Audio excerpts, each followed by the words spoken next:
Je réponds au nom de Mukonkole Tchababila. Mukonkole Tchababila, c'est le vrai nom de mon père que je porte. Mais le prénom, c'est Trésor. Pour l'instant, en France, je suis seul. Je suis seul. J'essaie de continuer tout en étant seul, pas une famille. J'ai 31 ans. Voilà. Et je viens du Congo, Kinshasa. Je ne me dis pas que je suis peintre. Je ne me dis pas que je suis sculpteur. Je ne me dis pas que je suis photographe. Moi, je me dis que je suis un artiste.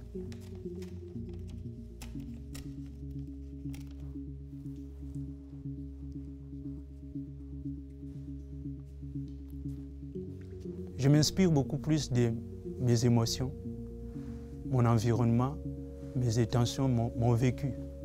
Quand j'étais enfant, comme on habitait dans un quartier un peu reculé, un peu faubourg, alors mon père il avait instauré un système d'éducation, un peu de l'éducation africaine, quoi. Il y a un peu de la dictature là à l'intérieur. Pour lui, il faut que je lise et que j'apprenne beaucoup plus sur l'actualité, et puis c'est tout. Et je voulais quand même trouver un moyen pour m'en sortir de ces prisons. Le moyen que j'avais trouvé, c'était pour me distraire, j'ai commencé à arracher des pages dans mes cahiers. C'est avec ça que j'ai commencé à fabriquer des jouets.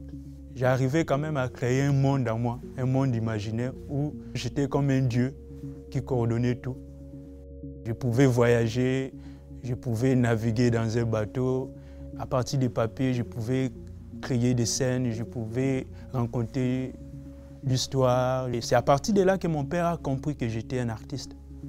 Quand je suis allé à l'université, mon père a voulu que je fasse l'université dans l'Académie des Beaux-Arts. C'est là que je me suis décidé de faire l'art. Pour moi, ce qui m'a beaucoup plus attiré, c'était la peinture. Parce que j'aimais les couleurs, j'aimais ce qui est beau, ce qui est attirant. Et quand j'ai eu mon diplôme à la peinture, il y avait encore une autre prison qui s'est présentée. Cette prison, c'était l'insuffisance de matériel.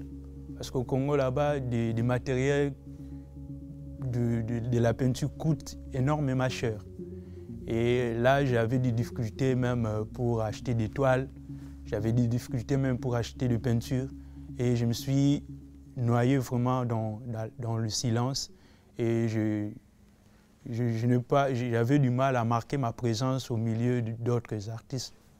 C'est à partir de là que je me suis référé à ce que je faisais dans le bas âge. Je me disais, il n'y a rien qui m'empêchera d'être artiste, même s'il n'y a pas de matériel, même s'il n'y a plus rien comme outil de travail pour m'aider à s'exprimer, je serai toujours un artiste.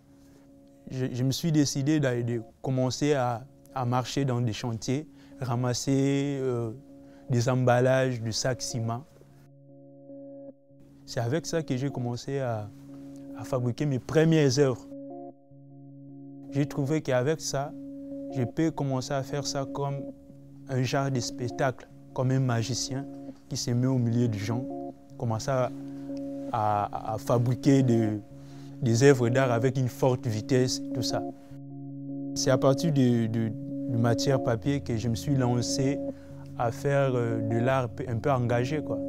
Je parle beaucoup de 3 éléments. Je parle sur la négligence, l'abandon et la fragilité. La fragilité, ça se réside au niveau de la matière que j'utilise. Et avec le papier, je réalise des œuvres qui sont aussi fragiles et éphémères.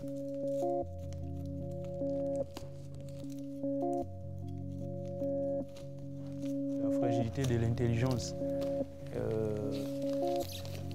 Qu'au fur et à mesure que l'homme invente des histoires, le développement de la science crée des problèmes dans la nature. Et je vois que la France, ça fait partie des pays qui inventent trop, qui sont développées dans la science.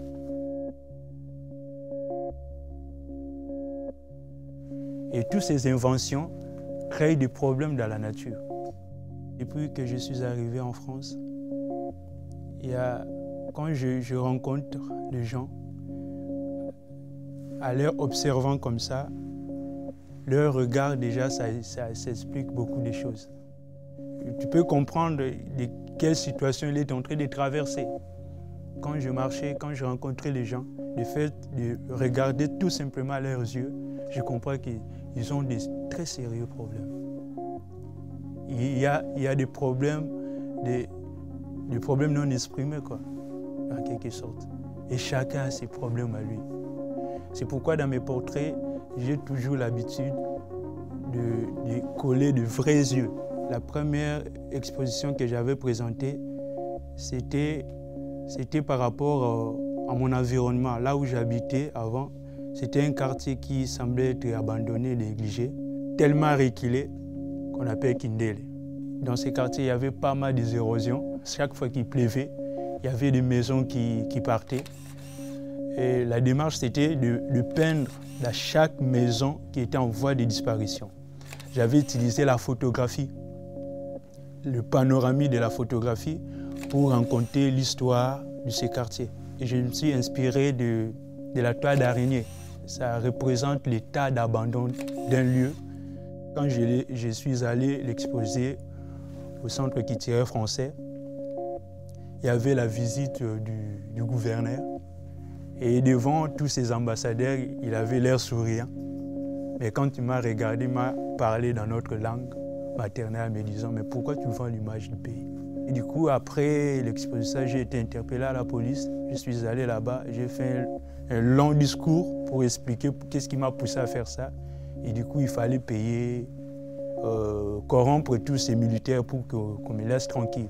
Ils m'ont dit « Si tu répètes quelque chose de comme ça, on va t'arrêter. » Et moi, je ne peux pas arrêter parce que c'est ma démarche. Ma démarche est beaucoup plus liée à ces choses. Je ne suis même pas un homme politique, je ne suis pas un politicien.